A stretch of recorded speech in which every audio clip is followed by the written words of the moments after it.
We have a wide range of experience in the panel today, and we're going to get some very different perspectives, I guess.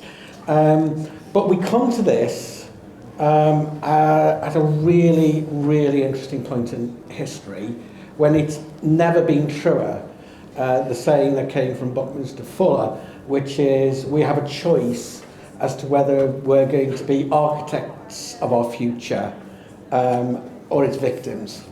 Okay, so in a week when China has been, who aren't a democracy, has been saying that we're going to take the driving wheels of the world economy, that's part of the framing for this. And we're going to base our industrial strategy on blockchain, AI and internet.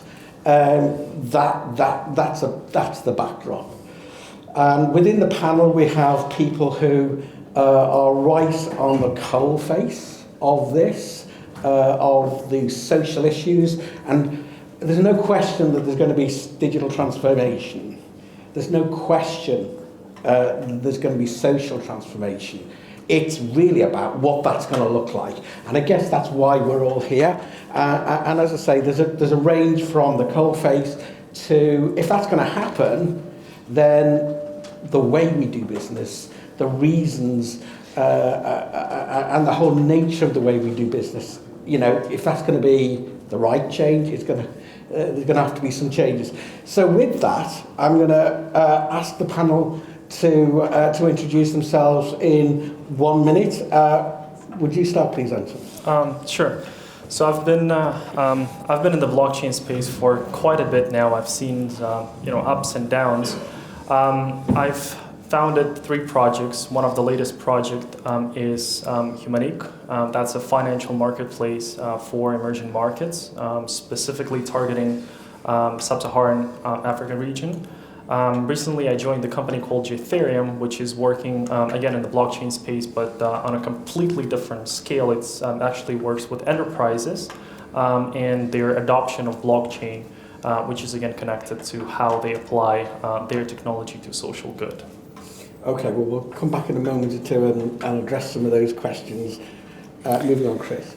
Thanks. I'm Chris Turner. So I'm Executive Director of B-Lab UK.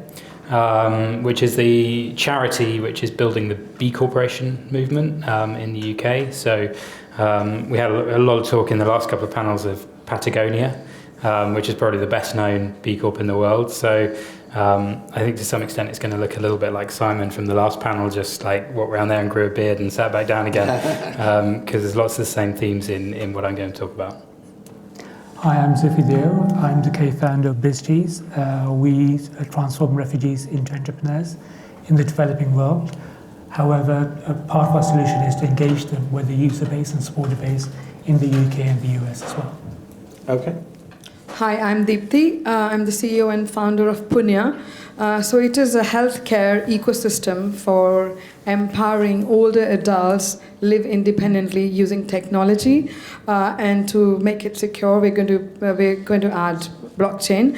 At the moment, we're using IoT devices, wearables, and our health algorithm, AI-driven algorithm. So the impact we want to say is that the families and connected care should not be that difficult. It should be easy, and we all should be able to contribute to the health and wellness of our loved ones.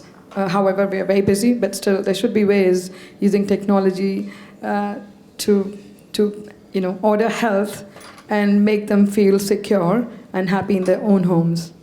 Okay, so firstly, within the framework that we've just talked about a few moments ago, maybe you'd just each like to say a little bit about what you're doing fits in. What's the objective? Where does it fit into that transformation? And then in a little while we'll talk about UK PLC and where it might fit into that strategy and where we should be going and what we should be doing. But firstly, where does what you're doing fit in? Right. When we talk about the digital transformation, it's such a diverse topic that it actually touches a lot of the underneath things. And one of the major things we are talking about is the social transformation. And what's interesting about social transformation, it's very it's a broadened space. The company that I work with, our perspective on the social transformation is actually it's lying through the educational process.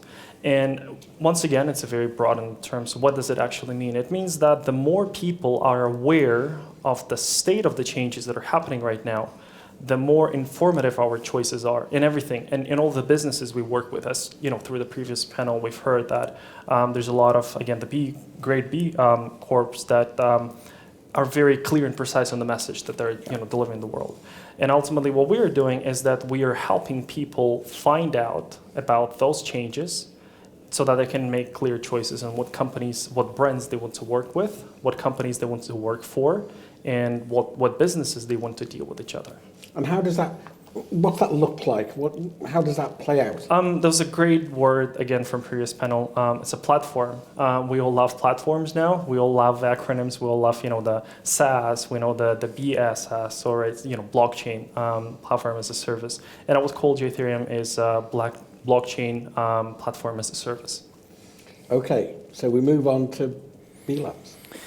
Yeah, so our perspective on this is very much kind of, I suppose, spanning the or trying to sort of bridge this issue at a number of different altitudes. So starting off with what you might characterize as ultimately a systems breakdown. So what we believe is that the system of shareholder primacy, which Simon was talking about a moment ago, ultimately, kind of misaligns incentives in our economy and has actually led to businesses doing a great deal of harm, both in terms of, I think, most clearly, as we've seen this year, people are realizing to the environment, but also in terms of concentrating wealth and seeding profound sort of social problems. And so we see this systems breakdown ultimately as originating from that concept of shareholder primacy, which has become the orthodoxy, but really only since the 1970s, since 1970, when Milton Friedman wrote his famous letter. And so we're trying to ultimately to replace that with a new system. So we're trying to take what we see as the flaw in the source code, to borrow some language from the digital world, and ultimately to replace it with a governance framework within which businesses can embed ultimately the triple bottom line, so people, planet, and profit. And thereby empower the directors of businesses to make decisions to benefit all three, rather than simply their shareholders. So we do that. We advocate for that on a systems level, and when we certify B Corps, they need to make a change to their Articles of Association in the UK, which enshrines that within the governance of the business. So it's a really clear, whether it's a startup, setting their direction for decades to come, they hope, or whether it's a big business, a multinational. A couple of weeks ago, we certified The Body Shop, big British multinational, who just want to sort of, make a really clear statement about what their purpose as a business is. Then they make that change as part of becoming a B Corp to their articles. And then what they also do very quickly is that they also pass an assessment. So we have a very thorough assessment which covers 5 kind of key areas and is intended to be pretty holistic. And within that assessment, businesses measure their impacts across how they treat their people, their impact on the environment, on local community. So really trying to capture all of that actual sort of day-to-day operational impact. So the combination of these two things, this big kind of systemic shift as articulated through a change in the governance of a business, paired with some very practical tools in the assessment, they come together to form our certification.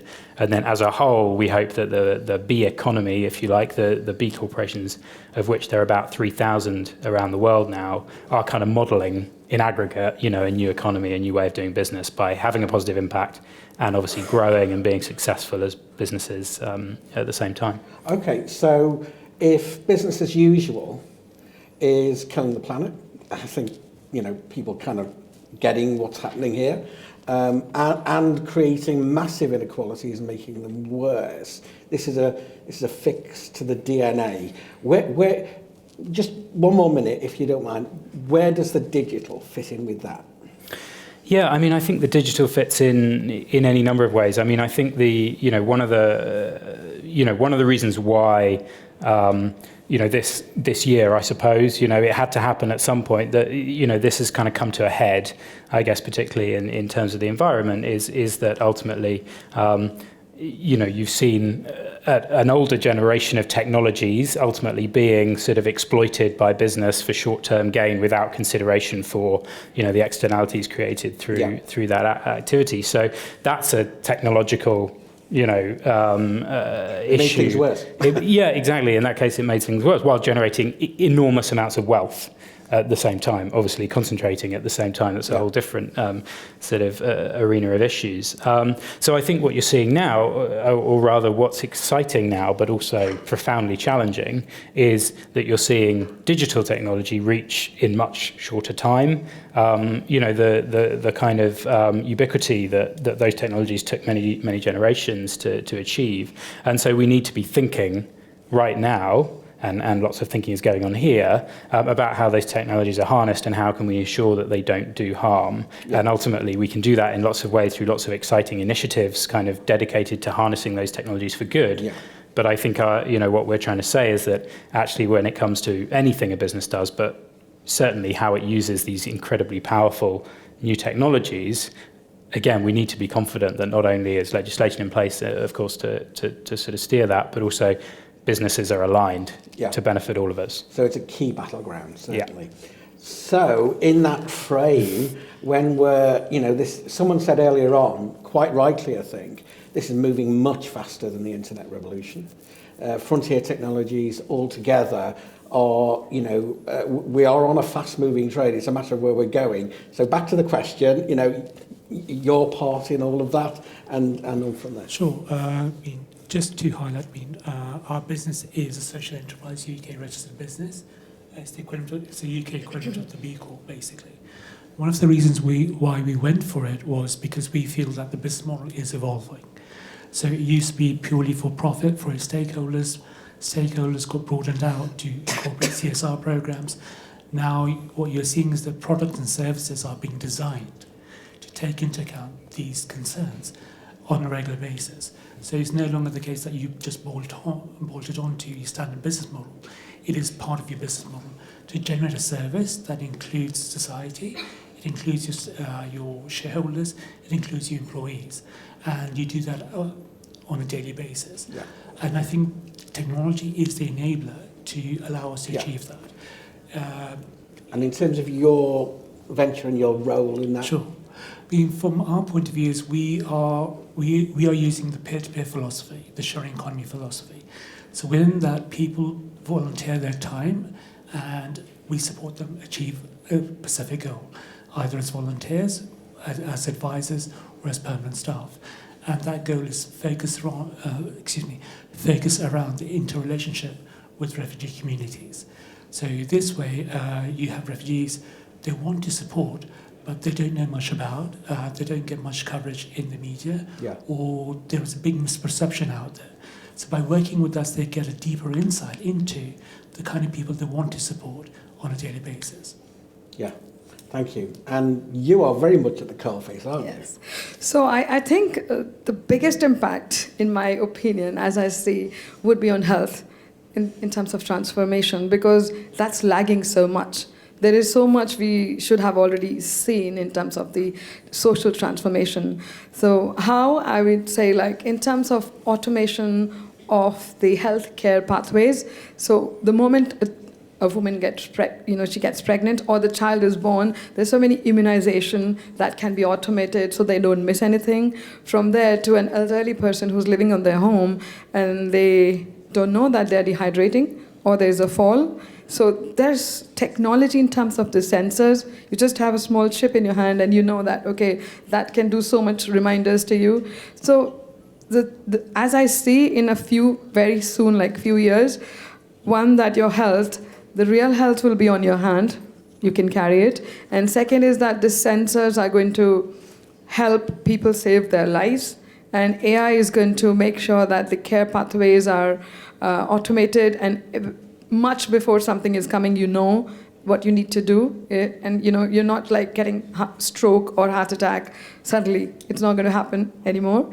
And on top of that, it's not going to be any more one-to-all solution. So with things like 3D printing, in future, we're going to see that there will be, if someone has one problem, a cancer problem, or any specific disease, you will have a drug printed just for them, not the mass production. So the pharma companies have to rethink the entire strategy of how they should, cater to the audience. They can't be just selling the expensive drugs. It's going to be all 3D printed, Yes. preventive, and also I think preventive is going to be big, proactive, customized, personalized treatment, and AI is going to revolutionize health in a big way. Okay, so a couple of things. First of all, how's that going to be paid for? How's that going to work? But crucially, take a moment or two. You just won this prize last week. Tell us about that and what your venture is. Where you're at, what you're doing. All right. Okay. So my venture is Punya, and Punya is all about empowering families. I mean, it all started because of my own need of understanding how can I help myself and my mother, who has been living alone after my father passed away. And I thought, what can I do? And I'm a technology entrepreneur with 20 years of experience. I've had many successes for many of the clients, and I wanted to know why is healthcare so much lagging. And then I have seen so many tools that are there, so many algorithms that are there. It's like now we'll see that it's going to happen. We know 3D printing is working. They're going to make houses in Mars with 3D printing. Medicine is a small thing. So that's, and the sensors, we are now talking about having acoustic sensors in your house for the elderly person who's actually going to be completely non-intrusive monitoring is going to be done, where whether how many times they've gone to the toilet. Is there a movement or not? Are they drinking water? Did they have food or not? And all that in just one piece of information. So you are at peace, everything is fine. All you want to know is that for them. And in terms of NHS or healthcare, a lot of lives are going to be saved. And if you think about themselves, a person who's living alone, they will be so much happier that, okay, I don't need to go to the doctor. I'm being monitored. If something happens, they will come and health will be provided. So emergencies are going to be lesser. We will know about a problem just about when it happens or before that. So more prevention, less need for cure. That's right. So more prevention, and also, like I said, personalized and being proactive. When you know there's a problem, you work towards it. If you don't know, then you don't know. Like, we've done a lot of pilots where people had absolutely no clue. We did a health score and they were completely shocked. Okay, really?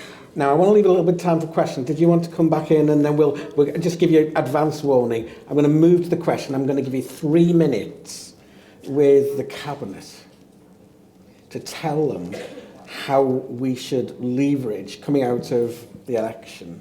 What should we do for, how should we leverage for social change, digital transformation in the UK? But your point first. I was just going to say that in terms of how do we pay for it, the wastage that goes down more than covers the cost of the investment.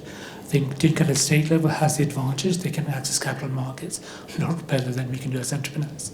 So from that point of view, is issuing a bond to cover it is a very simple, straightforward way to cover this, knowing that the wastage rates go down and the efficiency and productivity goes up.